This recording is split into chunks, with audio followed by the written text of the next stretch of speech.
Kalau kita ini melihat zaman yang sudah nggak karu-karuan, keadaan genting, orang dakwah dimarahi, orang jauhlah dimarahi, orang khurud ditendang kompornya, dan lain sebagainya. Maka sikap kita bagaimana? Sikap kita tidak ada yang lain kecuali hasbiyallah. Hati kita ini selalu tawajuh kepada Allah. Innal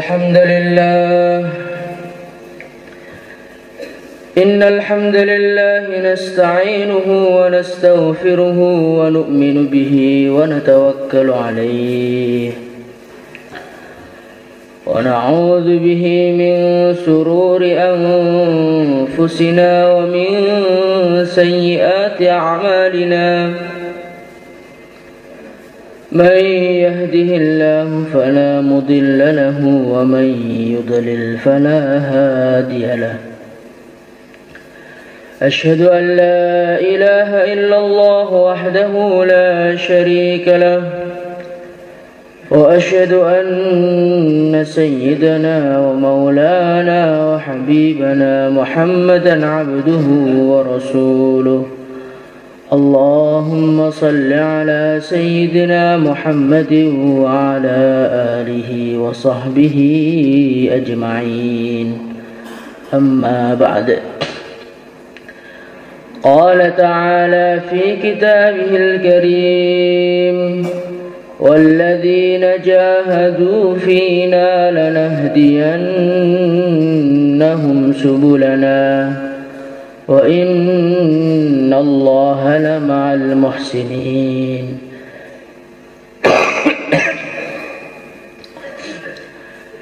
Hadirin yang dimuliakan oleh Allah Subhanahu wa taala, Rasulullah sallallahu alaihi wasallam beliau bersabda, kurang lebihnya ma zadas zaman illa wa ma ba'dahu syarrun minhu. Ma zadas zaman illa syiddah. Hadirin yang muliakan, Rasulullah sallallahu alaihi wasallam beliau bersabda, zaman ini tambah akhir bukan tambah baik, tapi tambah akhir tambah buruk. Zaman ini tambah akhir tambah berat, tambah akhir tambah berat, tambah akhir tambah berat. Kita mau, kita tidak mau, itulah yang akan terjadi. Umat semakin lama akan semakin jauh dari agama. Orang-orang agama akan mulai meninggalkan agama. Orang-orang dunia menjadi semakin mudah merusak orang-orang agama. Hadirin yang muliakan Allah Subhanahu wa taala. Dan sepertinya kita sekarang ini hidup pada zaman itu. Pada zaman yang betul-betul berat.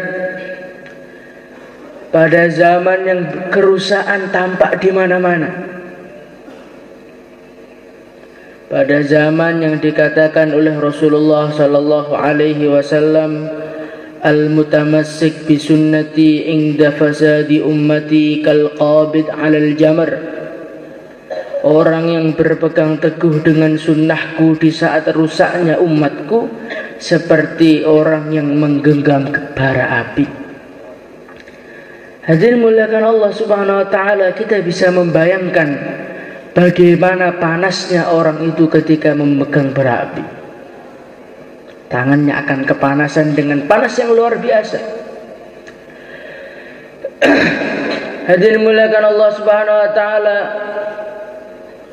kemudian setelah kita melihat seperti ini, apa sikap kita? Ini yang paling penting. Ketika orang itu melihat kerusakan zaman, maka manusia ini terbagi menjadi dua. Ada manusia-manusia yang mereka ini putus asa dengan keadaan ini. Mereka mengatakan memang zaman sudah rusak, mau bagaimana lagi? Memang zaman ini sudah jauh dari agama, mau bagaimana lagi? Wis zaman edan nek gak edan gak kumanan jare. Hadirin dimulakan Allah Subhanahu wa taala. Orang yang mengatakan seperti ini, kata Rasulullah sallallahu alaihi wasallam, siapa yang mengatakan umat itu sudah rusak, ketahuilah dialah yang paling rusak. Jadi hadirin dimulakan Allah Subhanahu wa taala, ketika orang itu salah menyikapi keadaan pada zaman ini, maka dialah yang pertama kali akan hancur. Karena ketika orang itu sudah putus asa, maka dia tidak mau dakwah lagi.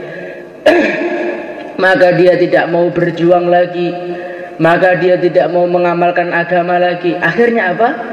Akhirnya dialah yang pertama kali hancur. Akhirnya dialah yang pertama kali meninggalkan agama. Maka Rasulullah sallallahu alaihi wasallam, beliau telah mengajarkan kepada kita bagaimanakah cara menghadapi zaman yang sudah seperti ini. Hadirin mulakan Allah Subhanahu wa taala, di dalam Al-Qur'an Allah Subhanahu wa taala berfirman, "Alladzina qala lahumun nas innan nasa qad jama'u lakum fakhshawhum fazadahum imana wa qalu hasbunallahu wa ni'mal wakil." Dalam ayat lain Allah Subhanahu wa taala berfirman, "Fa in tawallaw faqul hasbiyallahu la ilaha illahu alaihi tawakkaltu wa huwa rabbul arsyil azim." Hadirin mulakan Allah Subhanahu wa taala, kalau kita ini melihat zaman yang sudah enggak karu-karuan, keadaan genting, orang dakwah dimarahi, orang jauhlah dimarahi, orang khurud ditendang kompornya dan lain sebagainya, maka sikap kita bagaimana? Sikap kita tidak ada yang lain kecuali hasbiyallah. Hati kita ini selalu tawajuh kepada Allah. Hadirin muliakan Allah Subhanahu wa taala. Inilah kunci pertama agar kita bisa selamat dari rusaknya zaman ini. Apa itu? Dalam setiap kondisi, entah itu genting, entah itu senang, entah itu tenang, kita selalu tawajuh kepada Allah Subhanahu wa taala. Sebagaimana Nabi Musa alaihi salatu wassalam, ketika beliau dikejar-kejar oleh Fir'aun, kemudian depannya lautan, belakangnya Fir'aun, maka orang-orang Bani Israel mereka mengatakan, falamma tara al-jam'ani qala ashabu Musa inna lamudrakun. Sudah hancur ini, sudah belakang Fir'aun mesti dapat. Kalau kita dikejar Fir'aun, mau lari ke depan lautan tidak akan bisa. Tapi di saat itu Nabi Musa mengajarkan kepada kita cara menyelesaikan masalah. Kalla inna ma'iya rabbi sayahdin. Di saat yang begitu genting, Nabi Musa tetap tawajuh kepada Allah Subhanahu wa taala. Hadirin dimuliakan Allah Subhanahu wa taala, begitu juga Rasulullah sallallahu alaihi wasallam. Dikala beliau ini berjuang, kemudian beliau mau hijrah ke Madinah, maka beliau dikejar-kejar oleh orang-orang kafir Quraisy. Kemudian akhirnya beliau ini sembunyi di gua namanya Gua Thur. Hadirin mulakan Allah Subhanahu wa taala. Gua Thur itu tempatnya sangat tinggi dan di situ banyak sekali lubang-lubang yang isinya ular-ular. Sehingga Abu Bakar ini menyobain bajunya untuk menutupi lubang itu. Kemudian ada satu lubang yang belum tertutup, akhirnya ditutup oleh Abu Bakar menggunakan kakinya. Namanya kaki yang disumpelkan untuk lubang, ya tiba-tiba disengat begitu saja oleh ular. Hadirin mulakan Allah Subhanahu wa taala, Abu Bakar begitu kesakitan. Tetapi beliau lebih mengkhawatirkan Rasulullah. Orang Quraisy sudah di depan mata. Sehingga diceritakan dalam sejarah kalau orang Quraisy mau turun dikit aja, maka mereka langsung bisa melihat Rasulullah SAW dengan Abu Bakar. Di saat yang begitu genting, suasana begitu genting antara hidup dengan mati, apa yang dikatakan Rasulullah? La tahzan, innallaha ma'ana. Hai Abu Bakar, jangan bersedih, Allah bersama kita. Jadi hadirin muliakan Allah Subhanahu wa taala, Nabi mengajarkan kepada kita bagaimana di saat genting, di saat kondisi, di saat keadaan mengajak kita tawajuh kepada makhluk, kita tawajuh kepada Allah. Hadirin muliakan Allah Subhanahu wa taala, kalau kita itu menghadapi kerusakan, kegentingan, gangguan dengan cara tawajuh kepada Allah, maka insya Allah masalah-masalah itu tidak akan mengenai kita. Hadirin muliakan Allah Subhanahu wa taala, begitu juga di saat kita ini mendapatkan kesenangan, bukan kita ini melupakan Allah, tapi kita juga harus tawajuh pada Allah. Idza jaa nasrullahi wal fath wa ra'aitan nasa yadkhuluna fi dinillahi afwaja fasabbih bihamdi rabbika wastaghfir. Di saat orang ini berbondong-bondong keluar fisabilillah, berbondong-bondong beriman kepada Allah, maka Allah Subhanahu wa taala mengatakan kepada baginda Nabi, fasabbih, membacalah tasbih kamu kepada Allah. Maknanya apa? Dikala senang, dikala susah, kita ini harus tawajuh kepada Allah. Insyaallah hadirin. Hadirin muliakan Allah Subhanahu wa taala, inilah cara yang pertama